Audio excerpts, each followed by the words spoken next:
Hey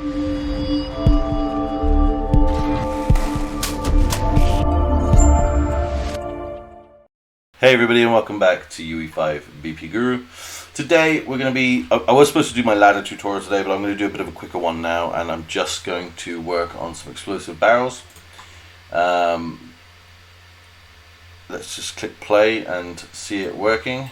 So if we bring out any one of our weapons, it doesn't really matter which one, you shoot and they blow up. As simple as that. And we will set this up so it obviously affects all of our enemies and ourselves. If I just click play one more time and I run up to it and I get within range, oh, I might not have been in range. Let's try that again. Let's go right up to it this time. There you go, it kills me and I fall through the floor. But it does kill us. Where's our world gone? Let's fly back up. So it's really simple to create. There's a few settings I'll probably change within the player that will allow it to not collide and go crazy.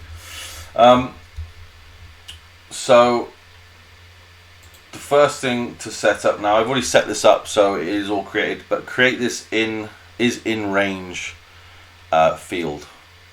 That way you can amend that within the barrel BP. So this is what we're going to be setting up, but we're going to create a new BP and I'll show you it from scratch. Before we do continue on, I just want to show you this. This is the pack where I've got all of the barrels from that I use. It comes in here. I can't really zoom in sadly, but this is the pack that I got it from. It was free on the marketplace during that time of the month, so I'm not really sure how much it is because I got it completely for free. But you can use any barrel. You can make a quick one in Blender. It really doesn't make much difference. It's just these are quite nice because they've got a really nice texture on the top of them. But I've just imported this to create the blueprint itself. As I mentioned, create the is in range boolean because we'll be using that. In the content browser, I've obviously set this my assets thing up, but we're just gonna set up a brand new one today. Go into the geometry of this one, find any barrel. As I said, it's completely up to you, whichever one you want, but just right click on the static mesh and create a blueprint using this. And I'm going to save this in the same location. We'll call this explosive barrel toot, as I've already got one, BP. Save. Now we need to add a few things in first. The first one being a box collision, and just call this one range box or box, either one. And then add a second box collision and call this one trigger box. Don't pair them to each other. Attach them to the static mesh both together.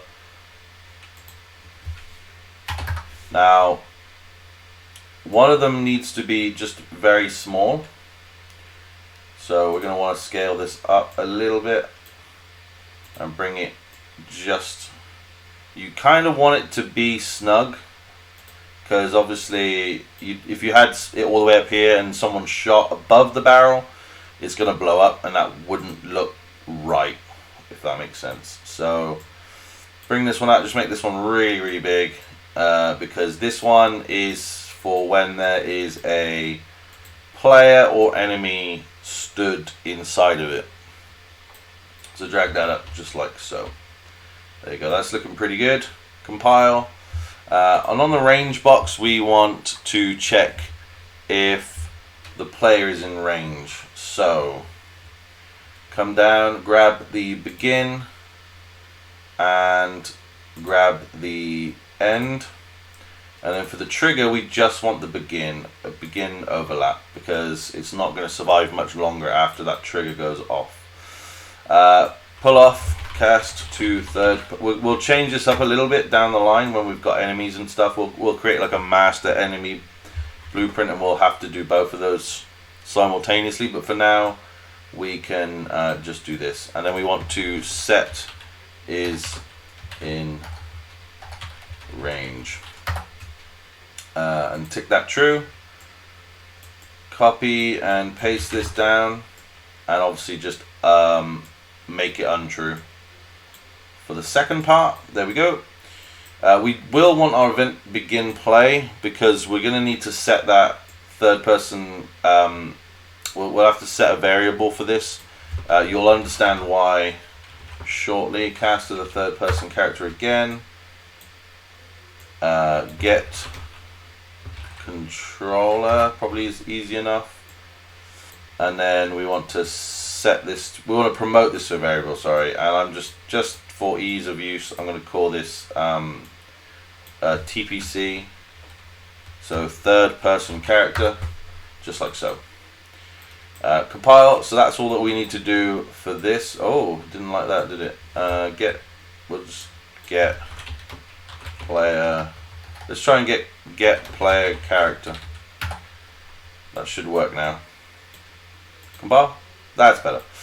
Okay, so for the trigger's a little bit more complicated, because we need to do a couple of things now. We're going to want to first off get a couple of branches like so.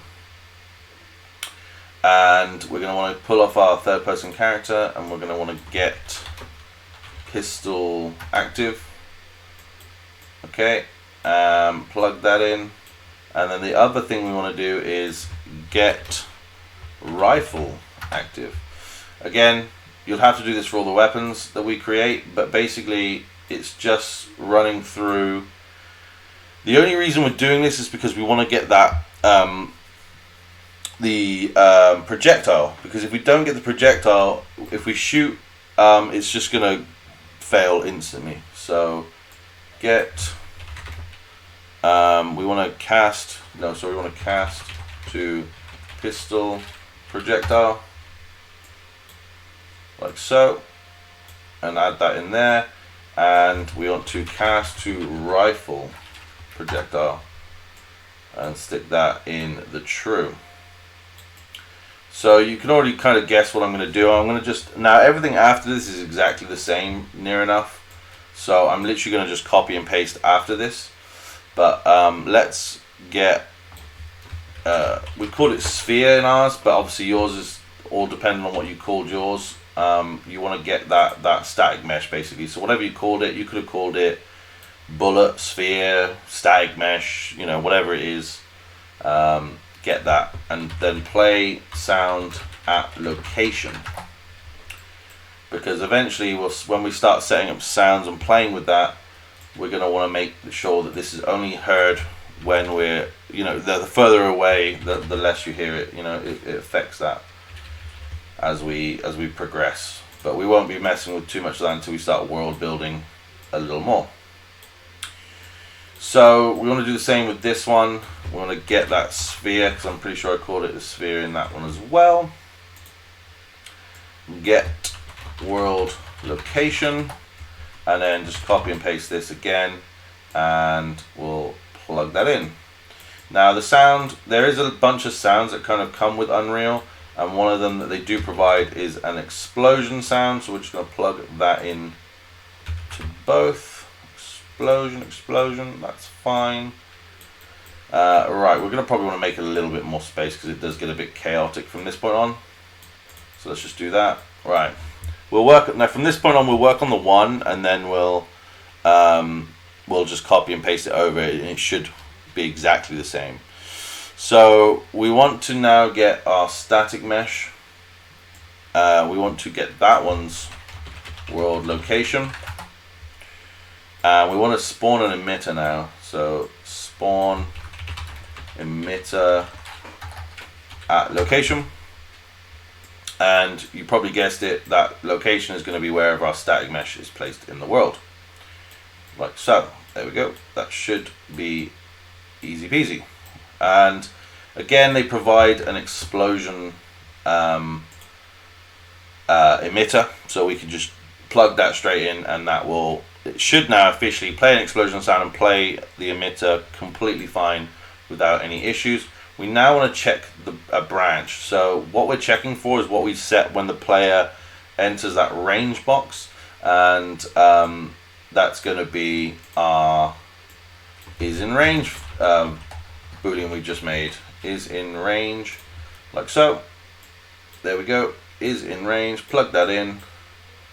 And there's now obviously two things we need to do. We either need to check if the player is in that range, and to do that we're going to set current health to 0 and click true, like so. So that's fine. And then we want to get our third person character mesh. Get the mesh. And we want to set simulate physics, like so, and so that's true. So we only want to do that. So that's kind of like if we die from an explosion. So we wouldn't probably normally have that in the game. It's more just a case of like only ever doing that in an explosion. If we died from an attack, we'd probably have a death animation.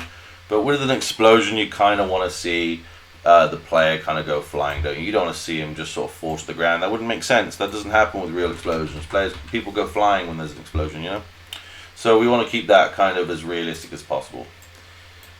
Split the spawn transform and plug in that location value. And then all we need to do is destroy our actor. There we go. Easy enough. Right. And then we kind of just want to do the same thing. If there's nothing in range, we could probably just destroy it, to be honest. I was going to respawn the force emitter. Actually, you would want to do that, because anything that simulates physics, so like you might have like so you see on Skyrim that like when there's like some form of like an explosion or something happens, with like when he uses his dragon voice, his shout, you see all the stuff. Like if you used it in like a room where there's like loads of food on a table, the food goes flying. This would also, by doing it even if the player isn't in range, anything that simulates physics will also go flying, basically. So both of those are erroring out at the moment, and there's a reason for that. It's because we need to now go back into our content drawer. Let's find where we set up our, in my assets tonight, I set up here in our explosive barrel. So there's our new one we're making now. We want to create a new blueprint. So you've probably guessed what we're going to call it. It's going to be, oh god, we're going to call it explosive force, but we're going to call ours just, oh, I've opened it. I didn't mean to do that. I wanted to rename it, but there we go. I'm going to rename it, not open it, rename. We're going to call this EF underscore, toot underscore BP. That way we know which one is just for this tutorial. It's more for me going forward than it is for you guys. So in this EF toot BP, we just need to add one thing, and that is a radial force. And you can leave it as a radial force, that's fine. And what we want to do is now just play with those values. And those values are going to be, so for radius we want to set it to 250. That'll make it just slightly bigger for us to use. And then for impulse strength, we want to change that to about 1500. Like so. And then force strength. So you saw me fall through the floor. That's a collision issue, not a force issue. But force strength we'll put to 500. It's not that it's too strong, it's just that I haven't got the right set of things on there. Okay.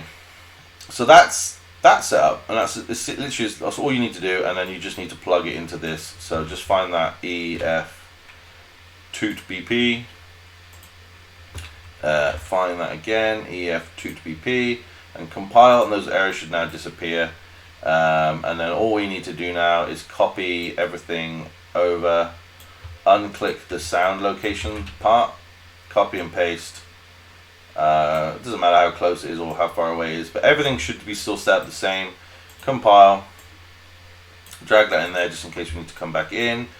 And then all we need to do is drag out this toot BP. There we go. And all we'll do is click OK, give it a shot, and it blows up. There we go. Simple as that. Then all we need to do now is just test again to see if we fall through the floor. Oh, we didn't this time. Play.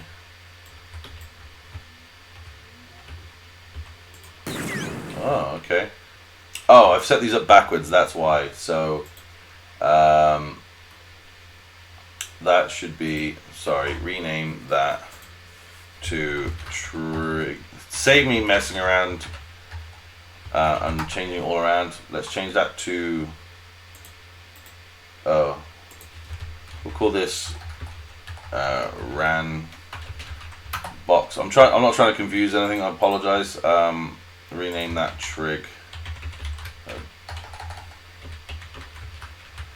So the smaller one should be the trigger and the bigger one should be the range box. So go back into the event graph. So delete this one out, unclip this, drag this over here. So yeah, don't get confused. Make sure your range is the one that's being casted in the top here. You'll also need to obviously get the on event end overlap. And oh gosh, it's gone very far away. And that should fix that issue for sure.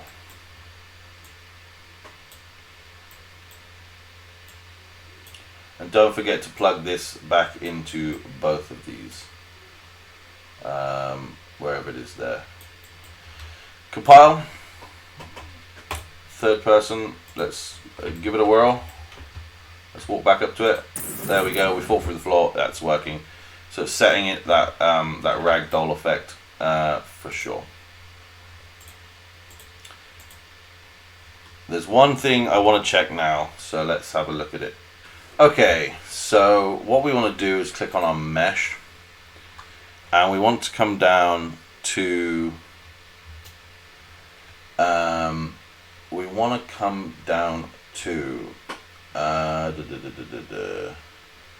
probably here. So we want to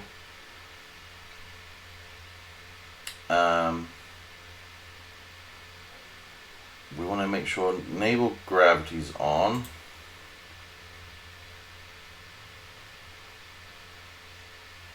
Where's the collision bit?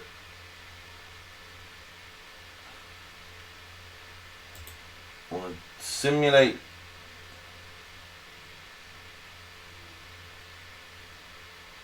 So yeah, we want to simulation generation. We want to generate overlap events, and we want to change our collision presets to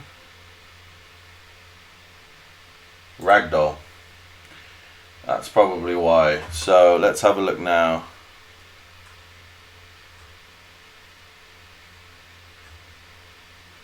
Just want to check a couple of other things. Add.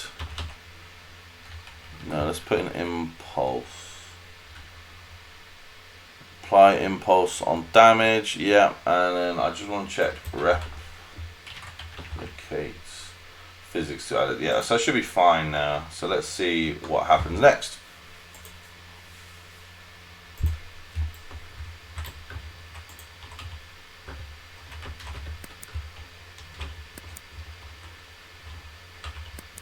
Why can I only move?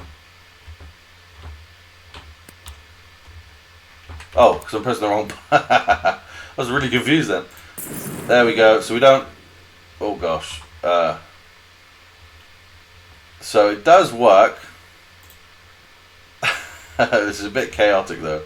So let's try this now. There we go. We fall to the ground. The camera gets a bit crazy, but it does work. We can still walk around though. But yeah, it does work. I'm not sure I'm going to keep it like that. I'm probably just going to change it so that the player dies normally, to be honest. Or I might change it that the camera stays attached. I'll mess around with it, but at least we have a working explosive barrel. You can now come on, shoot it, and it blows up like so. So that's all working fine, which is really cool. So I hope this tutorial's worked well for you guys. Let me know in the comments what you think. I will continue on with the ladder tomorrow and get that finished, but today I thought I'd just do a little quick tutorial. So thanks so much guys for watching, and I'll see you tomorrow. Take care. Bye.